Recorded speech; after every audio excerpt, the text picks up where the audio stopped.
Debesh Nandi. Before you get into passing drills, you actually want to help them improve their dribbling abilities. So the first 10 to 15 minutes of practice, you should help them work on their dribbling sequence. There's a dribbling sequence, it's called the Tom Turnbull dribbling sequence. It looks like this. Outside, outside, inside, outside, inside. Outside, outside, inside, outside, inside. Outside, outside, inside, outside, inside. By saying it out loud when they do it, and going slow and smooth, right? Have them repeat this over and over and over. You could have them do this inside of the 18, or they could do laps around the field repeating. Outside, outside, inside, outside, inside. Outside, outside, inside, outside, inside. This is going to help them get their head up, right? Because they're going to develop an awareness of where the ball is as they're dribbling. This will allow them to get their head up so that they can make better passes. Next thing you want to do is play the barrel game. The barrel game is a juggling game in which your whole team starts with a ball in their hands and then they juggle into a garbage can using a bounce, starting about three or four steps away from the garbage can. So they use their right foot, their left foot, both feet alternating, right thigh, left thigh, both thighs alternating, and finally finish with any body part they want, with or without a bounce. So I'm going to assume, since they're not great players, they're going to use a bounce, and so they do this whole progression. So you see, can they do this whole progression in you give it 15 minutes, and they try to get through that whole progression by themselves, right? Because you don't want to stop some players who might get through the whole progression if they're more advanced. You don't want their progression to hinder someone else's progression. So if Tommy's better than Billy, you want Tommy to go at his pace and Billy to go at his own pace, right? You don't want to rush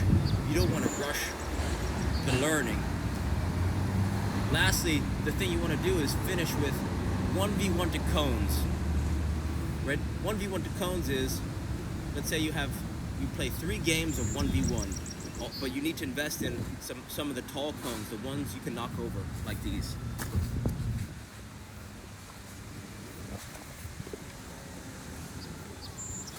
You get a pack of these cones, you set them up, right? You can use the sideline as a guide. So you set a couple cones, right? Then set it up. Then players play against each other. So they're going 1v1, and they try and get around each other, and then knock over each other's ball. And this is the format that you can use every single practice, and they're just going to get better.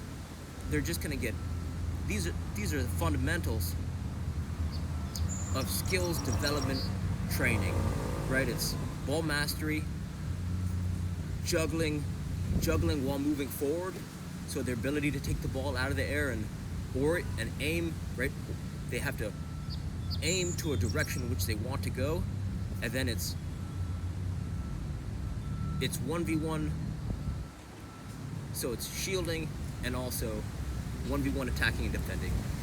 So when you extrapolate this, or the next step would be, this is going to lay the foundation for them to grow as players, right? Because if you focus on passing drills when they haven't even developed their ability to maintain the ball at their feet, assuming that they improve their passing abilities, you still have the same problem, which is they haven't developed a comfortability with their ball at their feet, so they can't get their head up, so they can't make good decisions, see the field, or scan the field.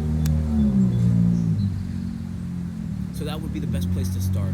Don't worry about the passing drills for now. You got to focus on the fundamentals, because this is going to be able to help them.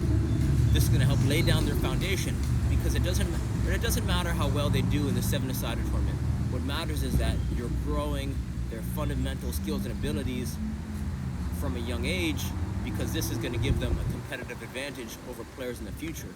So it's every single practice. Can I have them improve their, right? Can we practice dribbling sequences, juggling games, and then playing each other 1v1 to cones? And another thing to keep in mind for dribbling sequences, It doesn't have to be outside, outside, inside, outside, inside, right? It could be drag. It could be inside right, outside left, inside left, outside right. It could be drag, step over, right? So drag, step, or scissor push, right? So maybe a more complex one. Drag, step, scissor push, or it could be outside, outside, L move, outside, outside, L move, or it could be outside, outside, scissor, outside, outside, scissor, outside, outside, scissor, or it could be outside, outside, pull, push, outside, outside, outside, outside, pull, push. So encouraging players to make their own dribbling sequences, or coming up with ones yourself. If you search this app, it's called Cover Coaching, Coerver. You could teach them one skills move every single practice, and then each practice you remove the skills moves learned, right? The ball mastery moves learned from the past. So the pattern is review the ones from the past and then learn a new one, so that by the end of the season you learn maybe 30 to 40 new skills moves that's just going to arm your players and be more dangerous on the field, because they're going to be able to it's almost like they're learning a language that's going to help them be articulated on the field, because they're going to feel pressure, or there's going to be trouble to the right, and they're going to be able to adapt how to handle that situation and change direction rapidly and evade pressure. So, right, each practice you do one skills move, then you do a dribbling sequence, then the barrel game, and then 1v1 to cones. If you do that every single practice for the whole season, you're going to see a tremendous improvement in their skills and abilities, and whether or not you win a game, right? I would even start to do this. You could have, if you know that you're going to go to a tournament to play 7-a-side, you could just schedule the whole team. You tell them, hey, listen, you want to show up half an hour early, or you say, I'm going to be there half an hour early. Whoever wants to improve their dribbling, whoever wants to do a mini skills warm-up before the game. I mean, it's in those areas, those windows, that you're really going to start to make it, so that by the end of the season, you could find some. They might go from average players to really competitive players by the end of the season with a simple routine. So hopefully this helps. Reach out with any questions. All right.